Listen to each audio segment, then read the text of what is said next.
Factores socioculturales de la salud. Cuando hablamos de factores socioculturales, este, ay, cuando hablamos de factores determinantes de la salud, estamos hablando de todos aquellos factores que ejercen una influencia sobre los diferentes componentes que deriva en una mejor o peor estado de salud de la población. Existen factores biológicos, es decir, predisposición que se tiene a un estado de salud determinado. O sea, por ejemplo, hay padecimientos como la hemofilia que son genéticos y deben de haber estos factores biológicos para que se puedan transmitir, ¿no? Entonces, hay estos factores biológicos que están relacionados con la biología, con el cuerpo y con la genética, ¿no? Hay factores que tienen que ver con el ambiente o medioambientales, que tienen que ver con, por ejemplo, no es lo mismo vivir a la altura del mar que vivir a la altura de la Ciudad de México. No es lo mismo vivir con un aire puro y limpio que con un aire contaminado. No es lo mismo vivir en una ciudad donde hay muchísimo tráfico que en una que no hay tráfico. Esos son factores ambientales. Factores socioculturales, ahorita los vamos a ver. Y otro determinante son la calidad de los servicios de salud. Es decir, si los servicios de salud son públicos, son privados, si los servicios de salud pueden tener acceso todas las personas o solo un grupo de personas, etcétera. Este,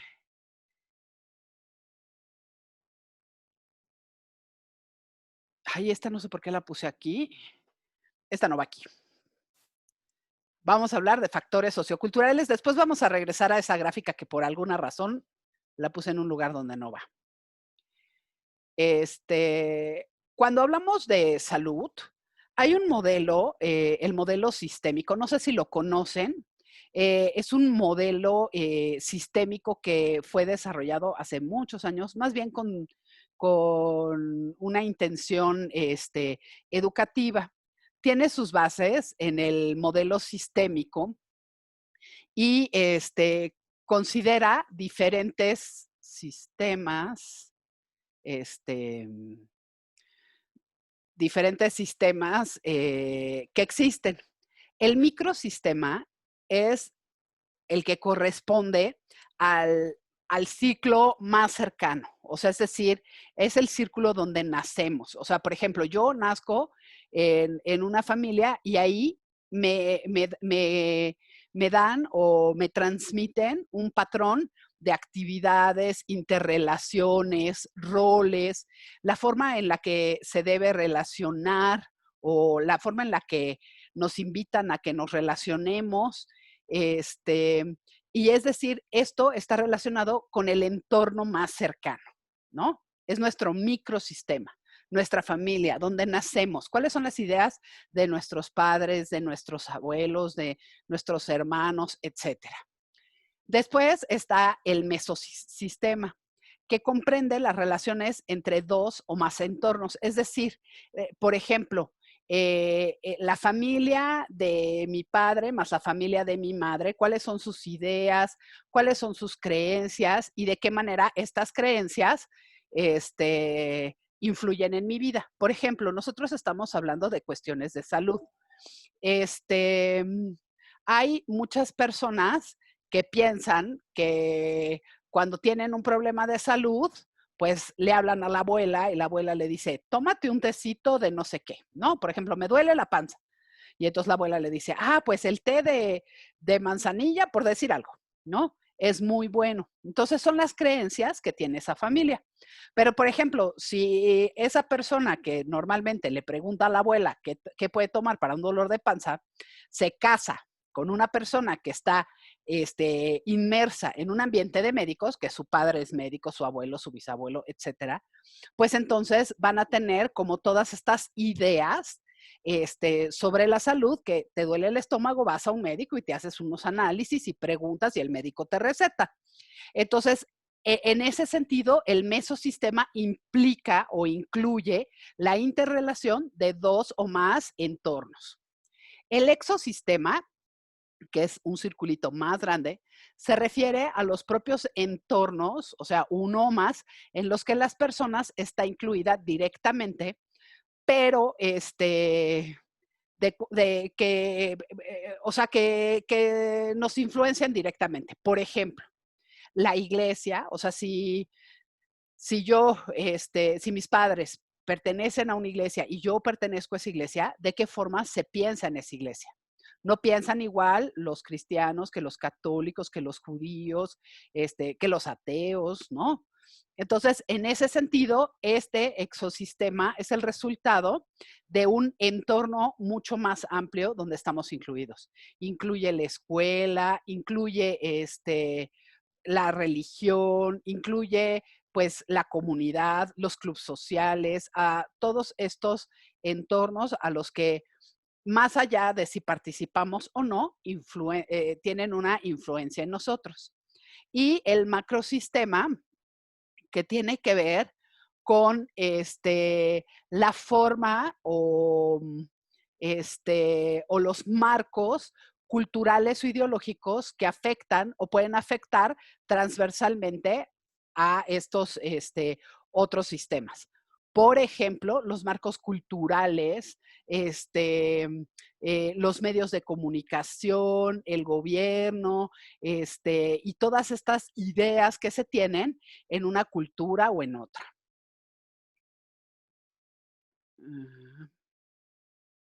Esta la voy a hacer más grande. Ahí la ven mejor, ¿verdad? Yo creo que sí. Esta es una gráfica de salud individual y colectiva. Estas son diferentes factores que influencian en asuntos de la salud. Por ejemplo, la estructura, o sea, el nivel de salud, o sea, en el centro, en el círculo del centro, estamos nosotros. O sea, estoy yo, está mi nivel de salud y el nivel de salud de toda la población, claro, a nivel individual, ¿no? Aquí intervienen los sistemas y subsistemas de servicios de salud. La producción de riesgos. O sea, por ejemplo, ahorita que está el virus, es un riesgo que está latente y que me afecta directamente, como se puede ver en esas flechas, a mí. Ahora, otro aspecto que incluye, que influencia en estos aspectos de salud es la urbanización, la ecología, el grado de industrialización.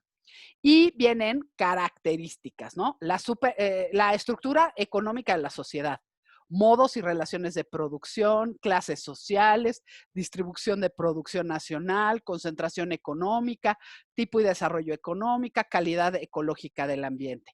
Ambiente socioecológico, el ambiente, la tierra, luego la demografía, cantidad y densidad de población. O sea, no es lo mismo las cuestiones de salud en un lugar que está densamente poblado que en un lugar que no está tan densamente poblado.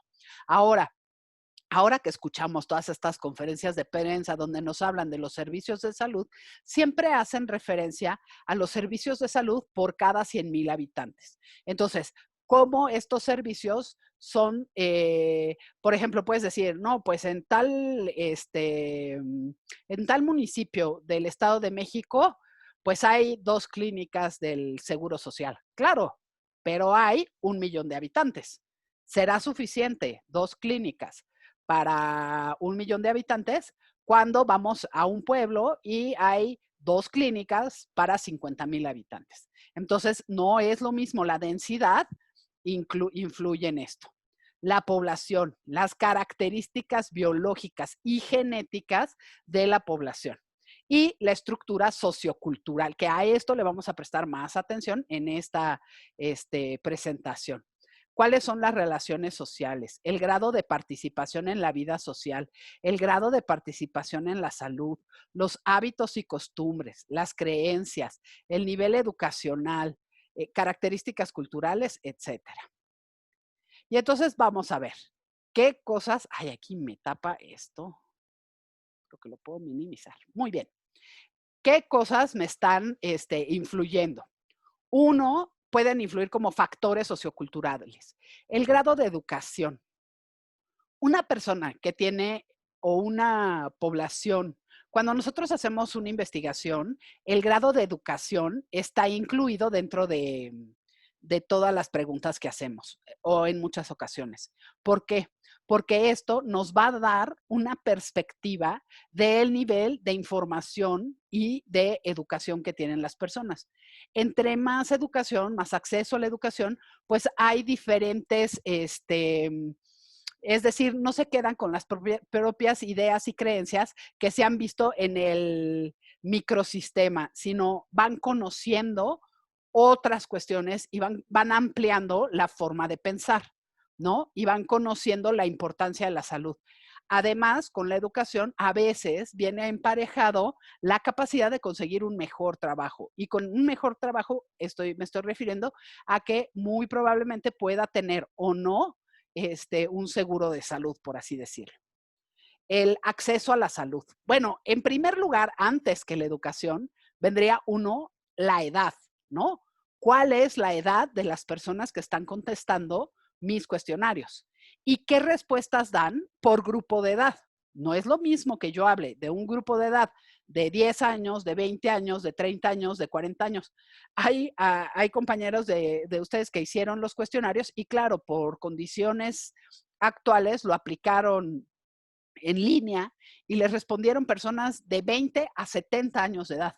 Entonces, habría que ver si hay respuestas diferenciadas por edad o por nivel de educación, ¿no? Otro de los puntos es el acceso a la salud. ¿Qué tanto tenemos o no acceso a la salud? En tercer lugar sería el nivel de ingresos. ¿Qué tanto me preocupo yo por el nivel de ingresos? Yo tenía una jefa que decía que ella, cuando era joven, fue madre soltera y tuvo que trabajar durante muchos años para mantener a sus hijos. Y ella decía, yo nunca me enfermaba. Y la verdad no me enfermaba porque tenía que llevar el alimento a mi casa y me mantenía súper, muy sana y no sé, algo pasaba que no no me enfermaba, no hacía como este uso de servicios de salud. Claro que después de muchos años la salud le cobró un precio y empezó a tener problemas con la piel, por ejemplo. Pero bueno, no es lo mismo cierto nivel de ingresos que otros niveles de ingresos. Entonces habría que considerarlo como otro factor. Otro factor es la vivienda. Depende del tipo de investigación que hacemos, ¿no? ¿Qué tanto hay una vivienda en un lugar densamente poblado, en un lugar no tan densamente poblado? ¿Qué tanto la vivienda es propia? Depende de la investigación que estemos haciendo y se incluye, por ejemplo, estresores, ¿no? Este, la siguiente, ya casi vamos llegando al final. Los servicios básicos. ¿Qué tanto tenemos acceso o tienen acceso a servicios básicos como agua, luz, drenaje, etcétera? Si nosotros hacemos una investigación sobre la permanencia de este de bacterias en el sistema estomacal en comunidades rurales, los servicios básicos influyen de una manera significativa. Es decir, no es lo mismo tener agua potable en una llave en tu casa que ir al pozo y obtener agua. Muchas veces esta agua, sobre todo en las épocas de sequía o de estiaje, vienen pues con mayor cantidad de bacterias y la falta de información en algunas comunidades hace que las personas consuman esta agua y en muchas ocasiones incide en los trastornos digestivos, ¿no? Yo me acuerdo una vez que fui a hacer una práctica a Chicontepec, allá en la sierra de Veracruz, que después de 2 meses de práctica lo primero que tuve que hacer antes de regresar fue pasar con el médico local a que me diera pues unos desparasitadores este, pues justo por la calidad del agua que se consume. Y obviamente la calidad del agua está vinculada a la calidad de los alimentos que consumimos, porque si el agua viene contaminada y con esa agua preparamos frijoles, pues obviamente los frijoles vienen contaminados. Otra cosa que influye es el entorno en la infancia. Eso tiene que ver también, qué tantas, si se vacunó a tiempo, si se fue con el pediatra, si se llevó a cabo un seguimiento, qué entorno, por ejemplo, en, en otra investigación en la que participé, era una investigación comunitaria en el centro histórico, en una zona bastante pobre, se dieron cuenta los psicólogos que me estaban apoyando en la investigación que muchos de los niños tenían una muy mala alimentación. O sea, las mamás los dejaban comer lo que quisieran y los niños elegían comer papitas y refresco y cosas de ese estilo que tienen, pues pues no son tan nutritivos. Y en ese sentido, pues influencian en el desarrollo y en la capacidad de desarrollar anticuerpos, etcétera. Pero también el entorno en el que crecemos incluye la dinámica de la relación familiar, social, comunitaria, qué tan estresante es la vida de un niño, etcétera. Etnicidad y cultura. Eso influye muchísimo, porque hay pueblos completos que tienen ideas y una cultura que siguen y que está vinculada a la salud. Por ejemplo, hay muchos pueblos, sobre todo en Oaxaca, Chiapas, Guerrero, donde es muy común todavía la partería tradicional. No solamente los pueblos la fomentan y creen en ella, sino el mismo gobierno la acepta como parte de la salud materno-infantil y desde hace algunos años ha empezado a impulsar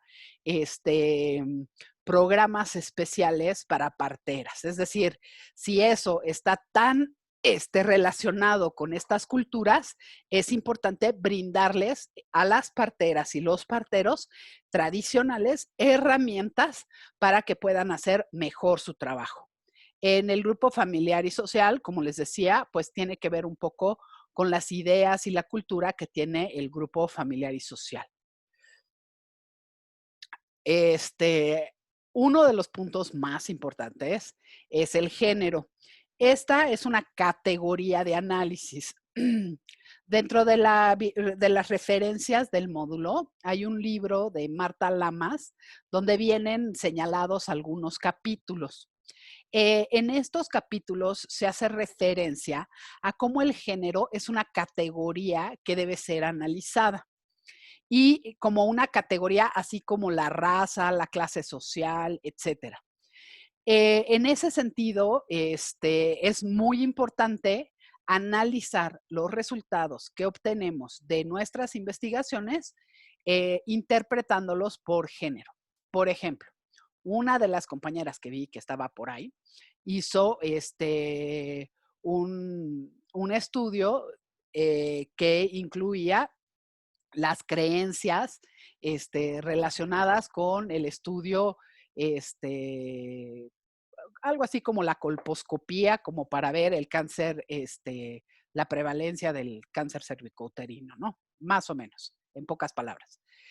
Y dentro de los aspectos que le dijo las personas, algunas mujeres le decían, es que a mí me daba pena o no me daba, me daba miedo ir con el doctor. Todo esto son aspectos relacionados con el género. Entonces, cuando nosotros interpretamos los resultados, es importante colocarlo de esa forma. Se encontraron resultados vinculados a creencias derivadas del género, como es la vergüenza, la desconfianza, el miedo, etcétera, etcétera, ¿no? Eso nos va a dar un mejor análisis de lo que estamos estudiando. O, por ejemplo, si estamos estudiando la diabetes o, la vinculación de alimentación sana y actividad física, cómo esto se vincula por género. Es lo mismo en las mujeres que en los hombres, de acuerdo a los resultados que obtuvimos. Otro de los puntos tiene que ver con identidad y orientación sexual, ¿no? Eso para análisis de temas específicos, sobre todo si esto es un punto que se toma como referencia en el estudio que estamos haciendo. Por ejemplo, este tipo de preguntas se incluyen en estudios que están relacionados con el VIH y SIDA o con la salud sexual y reproductiva o pues no sé, con ese tipo de cosas, con el desarrollo, etcétera, ¿no? Entonces es importante interpretar de acuerdo a ello. Otro es la ocupación. Estas ocupaciones también nos hablan de riesgos. O sea, por ejemplo, si yo hiciera ahorita un trabajo sobre el COVID, pues si dentro de las respuestas vienen datos sobre médicos, enfermeras, trabajadores sociales que trabajan en el sector salud, ese tipo de ocupación tiene una incidencia diferente. ¿Por qué? Porque tiene un estresor, se encuentra en riesgo y los resultados que se obtengan, bueno, yo he de suponer que los resultados que se obtengan de una investigación que se haga por ocupación, sobre todo si hablamos, por ejemplo, de niveles de estrés, no es lo mismo el nivel de estrés que tiene ahorita un médico al nivel de estrés que tiene, por ejemplo, un educador o educadora como yo, ¿no? Yo he de pensar que un médico tiene mayor estrés que yo, pero no lo sé, habría que investigar. El 12 es el idioma. Muchas veces hay comunidades que hablan ciertas lenguas y no entienden algunas cuestiones, ¿no? Entonces, por ejemplo, si se hace una campaña de salud de cierta naturaleza, pero llegan en un lenguaje que la comunidad no entiende, pues es muy probable que no sigan las pautas que se ha propuesto, ¿no? Y estas son las últimas 4 que tienen que ver con la condición social y la integración. Es muy importante cuáles son las redes sociales y el nivel de integración que tienen las personas en sus comunidades. Es decir, por ejemplo, una persona que vive violencia, es muy importante hacer un rastreo de sus redes sociales, con quién puede contar, quiénes son sus amigos, quiénes la apoyan, quién de su familia todavía ve a la persona, etcétera. Cómo está integrada esta persona a la sociedad. Incluso en casos de diabetes, si estamos haciendo, por ejemplo, un estudio de adherencia terapéutica y diabetes, es muy importante ver o detectar cuáles son estas redes sociales y qué tan fuerte está cohesionado este núcleo familiar, porque entre más esté cohesionado y mejores sean estas relaciones familiares y sociales y comunitarias, mayor apoyo va a obtener el paciente para adherirse al tratamiento y mejor calidad de vida va a tener, ¿no? Entonces es muy importante ver esto. Muchas veces pensamos que eso es más bien un trabajo de las trabajadoras sociales o los trabajadores sociales, pero nosotros como psicólogos y psicólogas es muy importante también detectar esta parte. Otra parte es la condición socioeconómica. No es lo mismo pertenecer a un grupo socioeconómico que a otro. ¿Por qué? Porque hay ciertos grupos socioeconómicos que pueden tener acceso a ciertas medicamentos. O por ejemplo, retomando el tema del COVID. En este momento, la prueba del COVID únicamente te la hacen bajo ciertas condiciones. Sin embargo, si yo tengo duda y hablo y digo, no, pues tengo un poco de alergia, me lloran los ojos, tengo un poco de gripa, van a decir, no, señora, tómese un paracetamol y le vamos a dar seguimiento. Pero si yo tengo la duda y tengo una condición socioeconómica que me permite ir a un laboratorio y hacerme la prueba, puedo tener esa certeza de si tengo o no el virus, por decir algo, ¿no? La siguiente serían los estresores. ¿Qué aspectos socioculturales hay que sean estresores? Por ejemplo, la prevalencia de las violencias, la violencia en la casa, la violencia de pareja, la violencia con los hijos, el abuso, la violencia sexual, la violencia comunitaria, violencia en ámbitos escolares, etcétera. ¿Qué otros estresores? La pobreza, la falta de trabajo, la falta de servicios públicos, la falta de transporte, la falta de, pues de dinero, la falta de vivienda, etcétera, etcétera. Y por último sería los valores espirituales o religiosos y la incidencia que ellos tienen en en la cierta prevalencia de ciertas enfermedades. O sea, no en todos los estudios se pregunta si tiene alguna religión, pero en algunos sí. Y hay religiones que tienen más reglas o creencias respecto a la salud. Y en ese